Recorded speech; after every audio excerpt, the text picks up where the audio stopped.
Hey, welcome everybody listening to the Bleeding Big Blue podcast. Alex Savage Brothers back again. So I got a couple things on my mind today. First off, here are the results from the batch of polling going for the top 5 New York Giants players going into 2019. First matchup here is Saquon Barkley versus Darius Slayton. Saquon Barkley beat Darius Slayton 19-8 with a percentage of 70.3 to 29.7.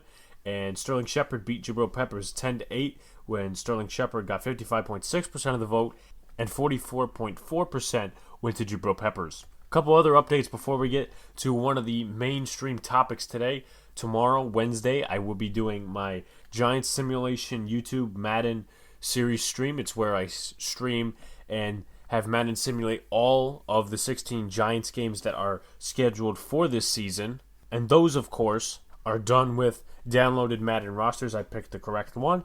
And, of course, it's actually a pretty good roster, and I did it with the Steelers one. I'm going to do it week 2 again. Seems to be going good so far. 40-something views on our stream so far, which is really good. And hopefully we attract more attention from Steelers fans and Giant fans and fans who are just hoping to watch a simulation of 2020 NFL before we get to the actual season. So first off today, around 1 p.m. I heard it, but this came out around maybe like 9:46 a.m. A lot of people didn't know about it until later in the day, which was around 1 p.m., and then everybody started reacting. Aldrick Rosas was involved in a hit and run, according to TMZ.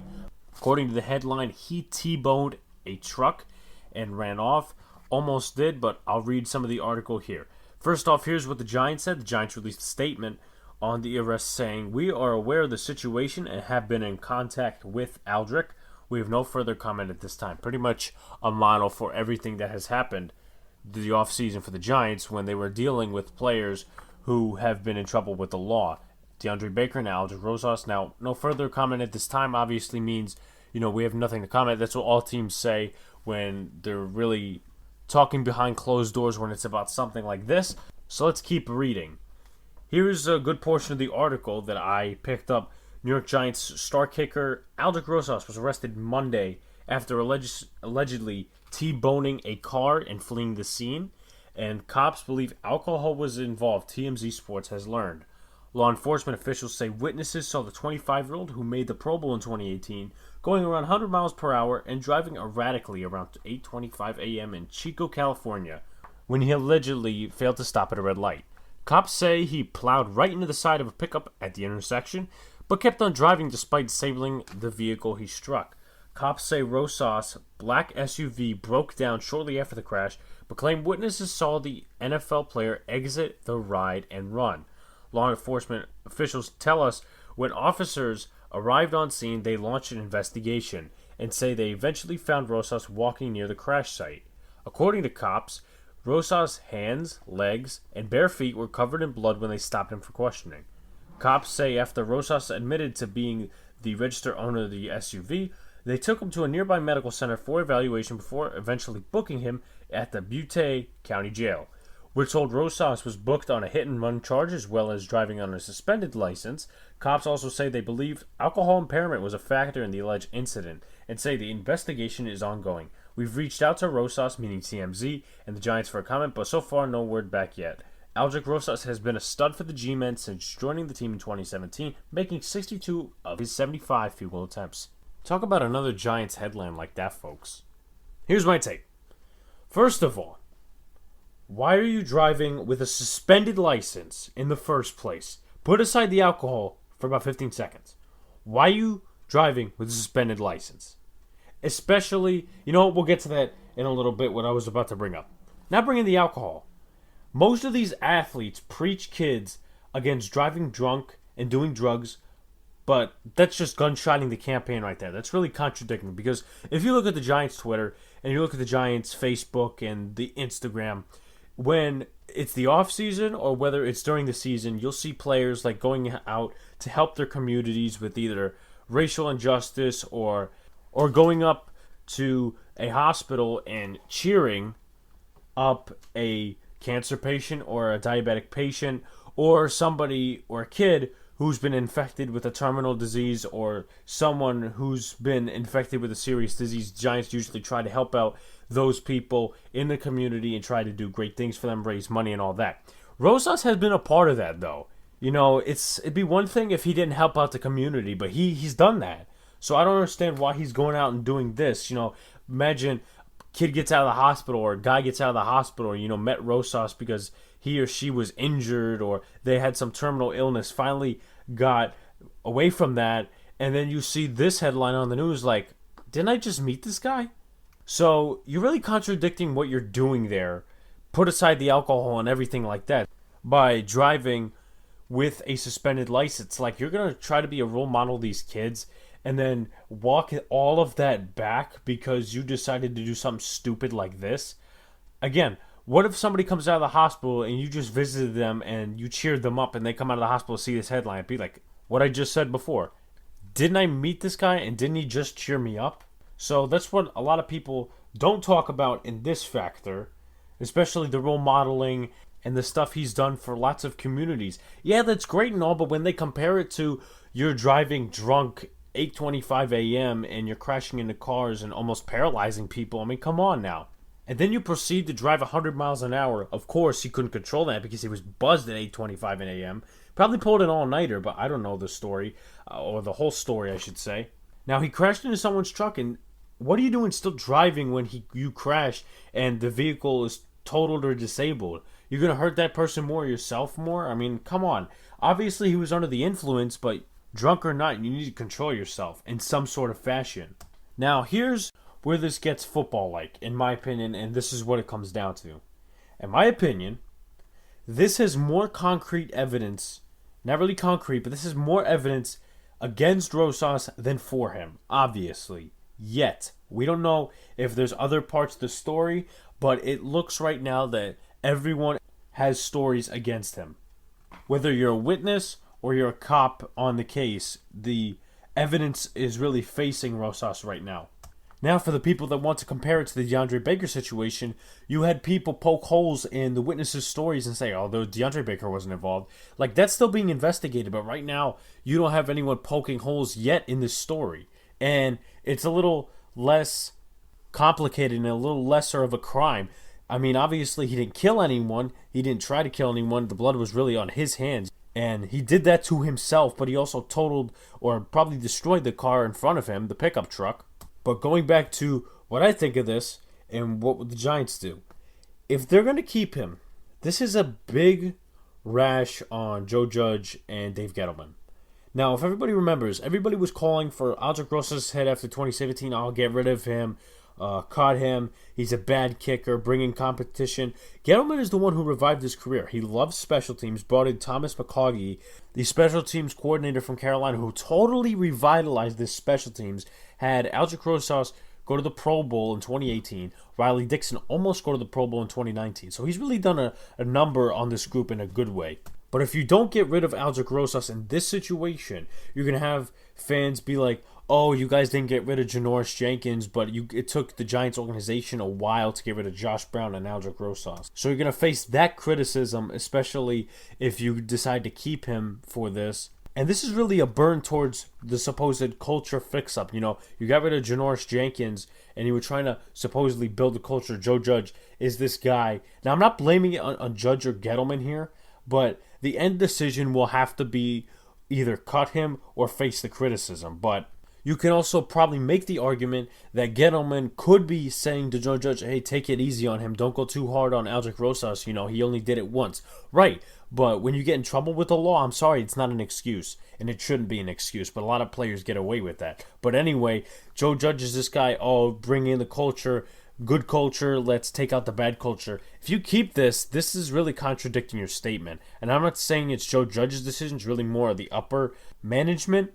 But Joe Judge has to have a say in that decision because he's the head coach that wants to revitalize this team and make the Giants win again. So if they don't move on, they seem like hypocrites. However, if they do move on, I would say they likely bring in Steven Gostkowski or some type of veteran and wait for a young kicker maybe next year or something. But honestly, that's me because Gostkowski has familiarity with Joe Judge. And one more thing before we get to something else. We should also recognize that TMZ is trying to make more of a name for themselves every time they report something, sports or not. Because apparently, they said in the article, and I read it, that apparently Aldrick Rosas was a stud kicker and he was a star Giants player. Well, if anybody has been watching football the last 3-4 years, everybody knows that Aldrick Rosas had one good season and went to the Pro Bowl. That was the year Dave Gettleman came in. And in 2019, everything fell apart. Oh, we're going to act like we're going to play like 2017 again. We're going to miss a lot of kicks like 2017. So that's just something to point out in TMZ. Like, I'm not dissing TMZ for reporting on a Giants situation, but at least get your facts right. Like, if you have people working on the sports section, at least get your facts right. Like, Aldrick Rosas, 2 beats 1 here. 2017, 2019 were 2 horrible seasons for him, as with the whole team. 2018 was a terrible year for the Giants. They were supposed to win. That didn't happen. Aldrick Rosas missed 1 extra point, missed 1 kick, went to the Pro Bowl. So, again, get your facts right. And if you're going to say, oh, this is really not the main part of the story, Aldrick Rosas was never really a star for the Giants. He was not. Again, 1 Pro Bowler a year. And to also add the fact, when I was reading it earlier, yes, it was like 62 out of 75 field goals made in his career. Did you even bother to look at extra points? Because apparently that doesn't matter in football now. Extra points don't matter. But just to put up the stat for you before we move on, he's made 86 of 94 extra points. And it's not like he's had this long career where you could space out his extra points missed. Or be like, oh, he's had 8 missed extra points, but you could space that out over like 6 years. No, he has missed 8 extra points in 3 years. And if people say, oh, it's only 8, well, it's detrimental because you take a look at the Giants in 2017.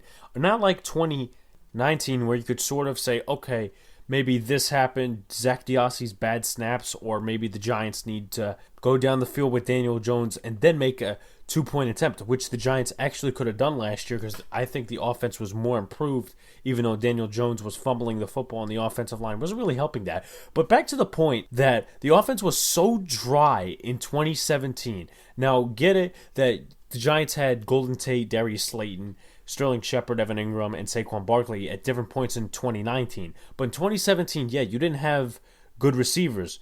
But the point is, you know, when you don't have good receivers and when you have an injury-paralyzed team, those extra points mean a lot.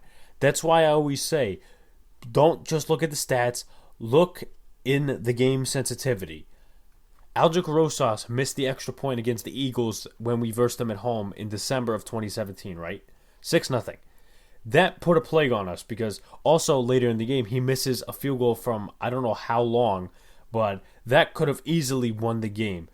So you got the extra point and you got the 3 points. That was about maybe 4. I'm pretty sure there was another thing in there that could have happened. Oh, also, the missed 2-point attempt. That could have also played into factor. So I'm not blaming the whole loss on Aldrick Rosas, but again, that plays a factor, and that's what Giants fans need to pay attention to, especially when you're looking at those stats.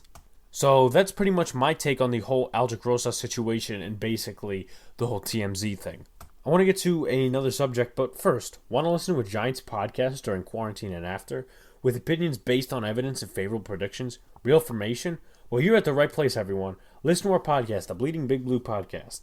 Giants info and takes every Tuesday and Thursday. Subscribe to our YouTube channel, which features podcast episodes, Madden streams, and short videos based on takes and film done by Rohan Sangani.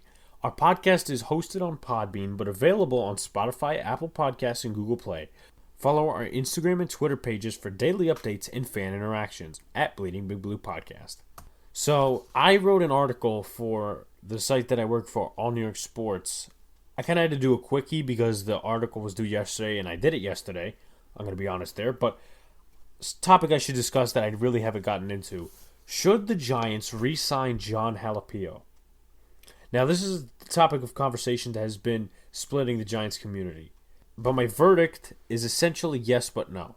If the Giants bring him in on one condition, I wouldn't have a huge problem with it. I won't freak out, but there are reasons behind it I'm going to explain in this segment. So obviously, Halapio started 6 games at right guard for DJ Fluker in 2017, and then he transitioned to center, obviously with the help of his best O-line pal, Brett Jones.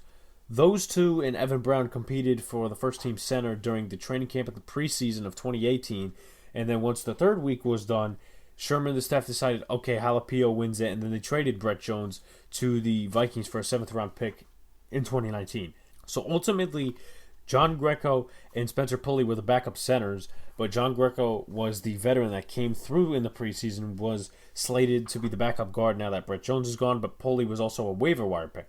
Now everyone remembers that Halapio got a broken ankle and was out for the year against the Cowboys. Okay, and the Giants had like 600 different line combinations full of Pulley, Brown, Wheeler, Mahalik, Solder, Hernandez. It was a shit show in my opinion. That's the way to put it. So once free agency came around again, Gettleman praised him a whole lot, especially at the end of year press conference, and Halapio got re-signed and won the starting job over Spencer Pulley at center. Now, as everyone recognized, when Eli Manning came off the field, week 2, now going to week 3, when Daniel Jones was in, the offensive line's play deteriorated. Now, as that happened, everybody started watching film and started going off of people who watched that film, especially the analytics people and PFF people, but everybody realized that one thing happened. Jon Halapio's magic expired, and he was not the true center of the future like Gettleman promised. Now, nobody said that Halapio was a Pro Bowler. Nobody said that he was going to be this great center that, the Giants could have him for the next 10 years. He was only paid $645,000 that year. Now, at times like these, you have to be careful with who is in front of your rookie QB. Developmental stats and developmental skills are key. Why do you think the Giants took Andrew Thomas at 4 and not Isaiah Simmons? That would be because Nate Solder gave up 11 sacks and 57 pressures last year, and with Thomas at 4, they feel that, he faced the best competition, and we could put him in right away and start him at left tackle for the next 10 years and hopefully fix Daniel Jones' fumbling issue. Now, obviously, some of the fumbles were his fault, and right now he's training to fix them. We've heard some reports from the beat writers, he's training North Carolina or South Carolina to fix them. Went down to Texas. I forgot to mention this. I think it was on my last podcast episode that was last Thursday. A lot of Giants teammates offensively went down to Texas and tried out some of the new plays that Jason Garrett has implemented in their system, which is really good because in this time, obviously, you can't go out and do a whole team thing. Obviously, mini camps already ended, and they couldn't get it inside the actual facility, so they took it upon themselves, hey, we're in a new system, let's go get used to it, and let's go play some football. But going back to what I was saying, Jones's fumbling is going to get fixed, and he's training to fix them right now. But you need a good line to succeed, and Gettleman went to fix his O-line once and for all. Now, back to Halapio, really. A lot of people prefer Halapio over Pulley because a lot of people prefer Halapio's worst game, one of them being against the Vikings, over the only game Pulley started, which was versus the Jets, and the offensive line gave up about, I think, 6 sacks that game. Now, I would prefer one of them only, and I'll tell you who, but we're going to lead up to that point. Now, Pulley's on the roster right now, and when you drafted Shane Lemieux to cross-train to center, and when you have Nick Gates also there, why would you keep 2 veteran centers on the roster? You just need one. First couple of games, you have maybe Spencer Pulley, and then you transition whoever you want there. Now, also add that Jon Halapio is coming off an ACL tear, and nobody, or really most people, aren't the same after they come off of that. Halapio wasn't relatively good in 2019 before he tore his ACL, but that doesn't mean, you start him in there and play him right away. I really don't trust it. Especially for the fact that he tore it at the end of the year and not the beginning of the year, because we don't know if he's going to be ready for training camp and all of that, but apparently he will be. Now, going back to the Gates and Lemieux thing, obviously Joe Judge has expressed interest in cross-training both of them at center. Well, they've been doing that themselves, or Joe Judge has told them to, because Nick Gates is in Vegas right now, or has been in Vegas training with Will Hernandez and some Raiders players like Derek Carr, and he's been practicing snapping the ball. And you also got Shane Lemieux, who was practicing snapping the ball before the NFL draft. So that isn't game experience, but it's practice experience, and it's something. Because you take a look at Jon Halapio, I don't think he's played center before the Giants told him, hey, transition to center with the help of Brett Jones, and you'll be our starting center week 1, 2018. So there is still a chance that Nick Gates or Shane Lemieux could win the starting center job. Because they gave Halapio that chance in transitioning, why not give one of these guys a chance at transitioning? But anyway, my final decision will probably be to bring him in for competition purposes. Again, I don't trust him because he's coming off an ACL tear. To be honest, I'd rather trust Pulley. Now, I also brought up before, Poli did worse than Halapio's worst game, right? But Poli is healthier, and he could probably be in there for the first 5 to 6 games or 7 games, depending on how the Giants see the center position and how the center position and how the people competing at center are coming along. But if you really want to bring in Jon Halapio, bring him in like $700K salary, and then have him compete for the center position with Spencer Pulley. Now, at this point, Jon Halapio knows he's not the future center of the team because he probably looked and said, hey, they got Nick Gates training, and they also got Shane Lemieux in the draft. I know I'm not the future center. But I think at this point, he probably is just happy to be part of an NFL team and try to prolong his career, whether it be as a veteran guard, a veteran reserve guard, or possibly a starter somewhere else. But he's happy to be part of an NFL team, and he likes the fact that Dave Gettleman praises him a shit ton. So that's my view on the Jon Halapio situation. So the last thing I want to talk about, really, I'm not going to get too much into the subject, but it probably confuses a lot of Giants fans, and still to this day, really. So if you take a look at the Giants rebuild, there's a couple of things that really confuses you, especially the moves. So if you take a look, Giants replaced OBJ with Golden Tate and Curtis Riley with Antoine Bethea. Now, that's 2 moves that are veteran-like. They also replaced Chad Wheeler with Mike Remmers. Now, if you take a look at the Miami Dolphins, you take a look at the Giants. If you think about it, the Giants had the worst record than the Miami Dolphins, but you take a look, the Dolphins did more to tank and rebuild. Now, I'm going to tell you why in a couple of differences or pinpoints. Dolphins traded some good players away and did not re-sign others for the sake of the future. Giants did that as well. Most games played by rookies in the NFL split offense and defense. Basically, what I'm saying by that is a lot of them on defense, and same with the Giants, but they were probably the worst defense in the league by far. Now, you could say, Patrick Graham's fault, but I'm pretty sure Brian Flores called the plays. And the coaching has to be there as well, so you can't just say, if you put all the rookies in, they're going to be horrible. No, the coaching needs to be there as well, so they're not going to be all terrible, but most of them are going to have a tough time transitioning to the NFL. As I mentioned, they tanked, but they still had a better record than the Giants. And they rebuilt their defense, but consisted of some vet players. You take a look at their offensive line, it's kind of a little bit similar to what the Giants had. I mean, I know they had Will Hernandez at left guard, Nate Solder at left tackle. The Giants line was mostly compiled with veterans, something you really wouldn't see in a rebuild. I think what Dave Gettleman was trying to do, and a lot of people say this, including the Michael Kay show, that they were trying to rebuild that defense, but trying to win it with the offense and Eli. I think that's what they were trying to go for before they went on with Daniel Jones, and they were thinking that the coaching was actually going to be good enough to coach these rookies to at least be a decent team and have the offense carry them. I think that's what the Giants were trying to do, and then everything fell through the first 2 games, and they said, you know what, screw the season, we're going to put Daniel Jones in.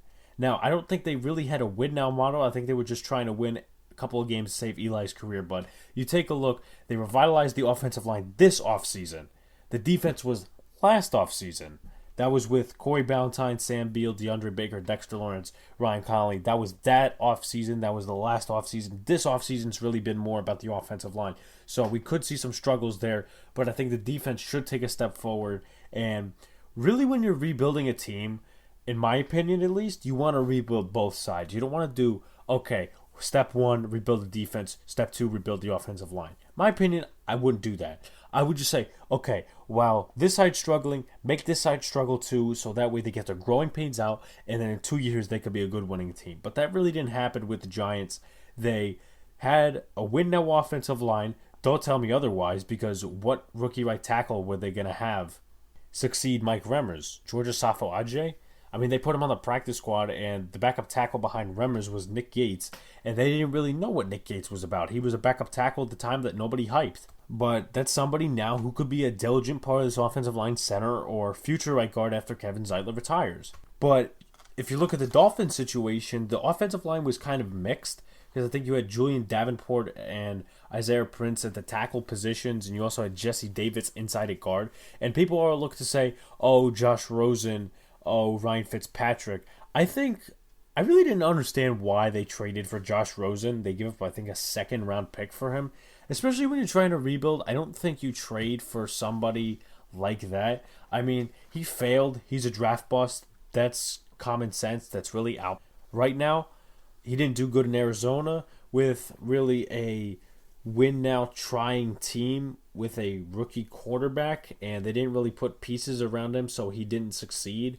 But he was in a rebuilding year with Miami, even though Ryan Fitzpatrick was put over him. Now, trade for Josh Rosen or not, really it did and didn't impact the situation, because you look at Fitzpatrick, they were waiting till they could draft Tua. It was the tank for Tua campaign, and they said, okay, let's just have a veteran quarterback in there for right now, have a somewhat rebuilding offensive line, and let's tank for Tua and other draft picks, and hopefully we get the big cap money. We try to win in 2020, 2021. But again, you take a look at the Giants. They rebuilt the defense first, then they said, okay, let's focus on the offensive line, which was really the center of what they were trying to do in the rebuilding. They weren't trying to rebuild the receiving core, no. They were trying to rebuild the offensive line. That was the main point. That was the struggling point. That's what Dave Gettleman needs to do to save his job. He needs this offensive line to work and progress, especially his 4th overall pick, and he should really have Nick Gates at center or right guard, or maybe right tackle for a little bit until Matt Pert develops. But again, those are two different styles of rebuilding. And you really didn't see the Giants tank. They really tried winning games for Pat Shurmur's career. They really did. And it was really focused on Daniel Jones' development. And the year before that, it was focused on Eli's play and how they put a team together. Not much talent in 2018. 2019, it was probably lesser than that. You were focusing on Daniel Jones' development. And a lot of people like to say, oh, the last Philly Eagle game, Daniel Jones didn't do that well. That's why Pat Shurmur got fired. Well, he had a multi-touchdown game against the Redskins before, so whether you're facing a crap defense or not, that's still something. But personally, talent or not, you put on Pat Shurmur's roster, I don't think he could get it done. He's not head coach material. He's quarterback offensive coordinator. And going back to the earlier point before I got in this Dolphins-Giants thing, when I was talking about Antoine Bethea and Golden Tate, those are really stopgap deals. I mean, yeah, you signed Golden Tate 4 years. He's not going to last that long, in my opinion, because he's going to be 35 at the end of the deal, and I think that the Giants would probably have a good number one or a wide receiver core where you could split the ball around, and they don't need Tate anymore. But those are really stopgap deals. You look at Remmers, stopgap deal until you finally say, okay, we're going to draft the right tackle in this draft. They didn't draft the right tackle until the 7th round of the 2019 draft. You had Antoine Bethea, drafted Julian Love, converted him free safety. As he's converting, you have Antoine Bethea play free safety, and then eventually mold Julian Love into a deep safety or a box safety, whatever the Giants wanted to do with him.